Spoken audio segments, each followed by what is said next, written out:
Dan yang ketiga, kemarin juga banyak pertanyaan-pertanyaan dari masyarakat, itu adalah masalah umroh. Yang jelas itu kapan sih umroh ini dibuka? Nah, ini kami berharap adanya kejelasan yang bisa menunjukkan bahwa secara positif umroh itu yang sesuai dengan keputusan dari kerajaan Saudi misalnya, itu bahwa untuk negara asing termasuk untuk orang-orang Indonesia itu kapan ini harus ada kejelasan. Dan terutama yang paling penting sebetulnya Pak Dirjen, kita memikirkan orang yang kemarin batal untuk umroh. Nah itu pasti pengurusannya agak jelimet itu. Baik, saya rasa memang ini sebenarnya isu aktual, baru tadi malam kita terima, di mana ada pengumuman resmi dari pemerintah Arab Saudi yang dikeluarkan oleh Kementerian Dalam Negeri, karena yang punya otoritas terkait dengan ini.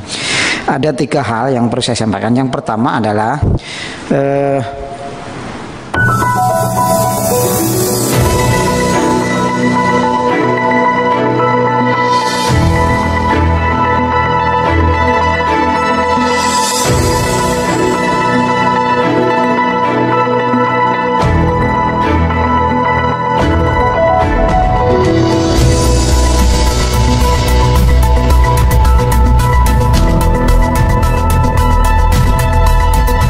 kelihatannya dari virtual Ibu Harmusa lagi, Ibu Inessa Sakur.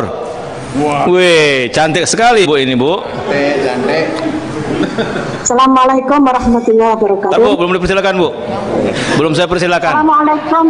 Assalamualaikum warahmatullahi wabarakatuh. Belum saya persilakan, Bu.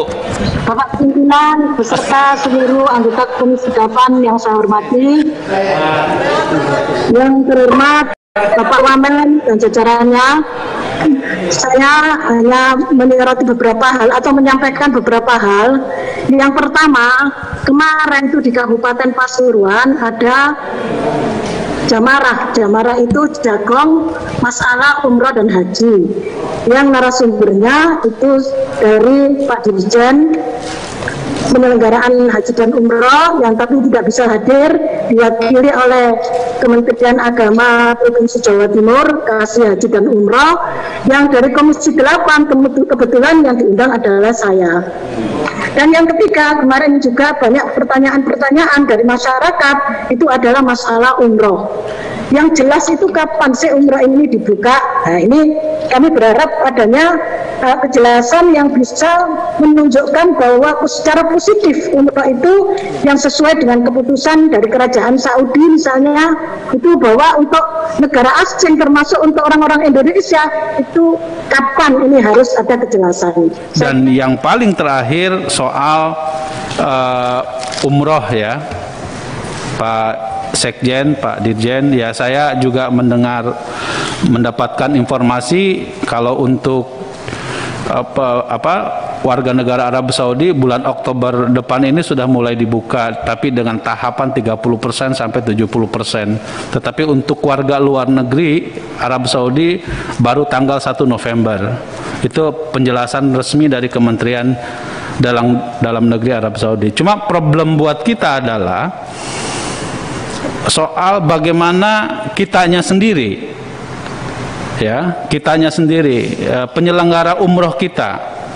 Jangan sampai pertama karena kita ini tak menentu soal jumlah penderita COVID di Indonesia ini, ya. Yang kedua, tentu ini akan berimplikasi terhadap anggaran atau biayanya. Walaupun itu diserahkan ke swasta, tapi apakah kemudian standar pembiayaannya itu jelas atau tidak? Dan terutama yang paling penting sebetulnya Pak Dirjen, kita memikirkan orang yang kemarin batal untuk umroh. Nah itu pasti pengurusannya agak jelimet itu. Nanti silakan Pak Wamen. Baik, terima kasih Bapak Ketua yang terhormat dan para pimpinan anggota Komisi 8 serta anggota Komisi 8 yang berbahagia. Banyak sekali masukan-masukan dari anggota yang terhormat. Ada dalam catatan kami ada 12 atau 13. Sedikit tambahan mohon izin nanti Bapak Dirjen Haji karena tadi berkaitan masalah umroh ya dan perkembangannya. Silakan Pak PLT dan juga Dirjen PHU. Baik, terima kasih atas izin Wamen dan Ketua.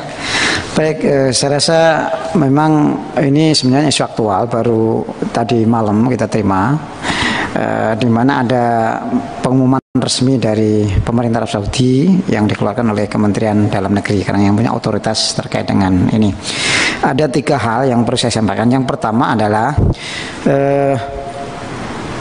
pemerintah Arab Saudi itu mengizinkan warga negara Saudi dan ekspatriat yang tinggal di Saudi atau mukimin untuk menunaikan ibadah umroh mulai 4 Oktober 2020.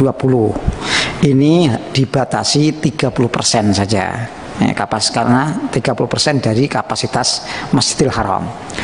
Lalu yang kedua, mengizinkan ibadah umroh dan sholat di Masjidil Haram bagi WNI Saudi dan mukimin 18 Oktober ini sebanyak 75% kapasitas di Masjidil Haram, artinya 15.000 jamaah umroh per hari dan 40.000 jamaah sholat maktubah per hari. Itu 75%. Ini tahap yang kedua. Tahap yang ketiga sudah mulai menampung dari negara lain, yakni mengizinkan ibadah umroh dan sholat bagi warga negara Saudi, mukimin dan orang dari luar negeri Saudi per 1 November 2020. Tapi ada catatannya 2. Satu, sambil menunggu pandemi COVID-19. Ini catatannya. Catatan yang kedua adalah Kementerian Kesehatan akan merilis, jadi tidak semua negara nanti akan boleh, tetapi sesuai dengan rekomendasi dari Kementerian Kesehatan Arab Saudi.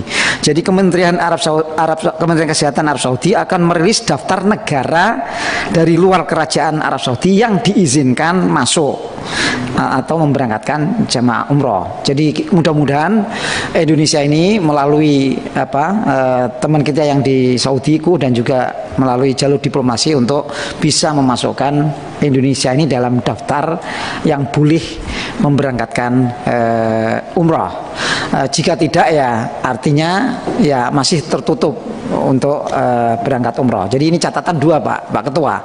Yang pertama itu tadi menunggu pandemi COVID. Yang kedua adalah menunggu rilis Kementerian Kesehatan negara mana yang akan diperbolehkan menunaikan ibadah umroh. Sehingga ini diharapkan 1 November memang 100%. Jadi untuk umroh ada 20.000 jamaah, untuk yang sholat berjamaah di Masjidil Haram itu 60.000 per hari dalam hal ini. Saya itu mungkin. Terima kasih.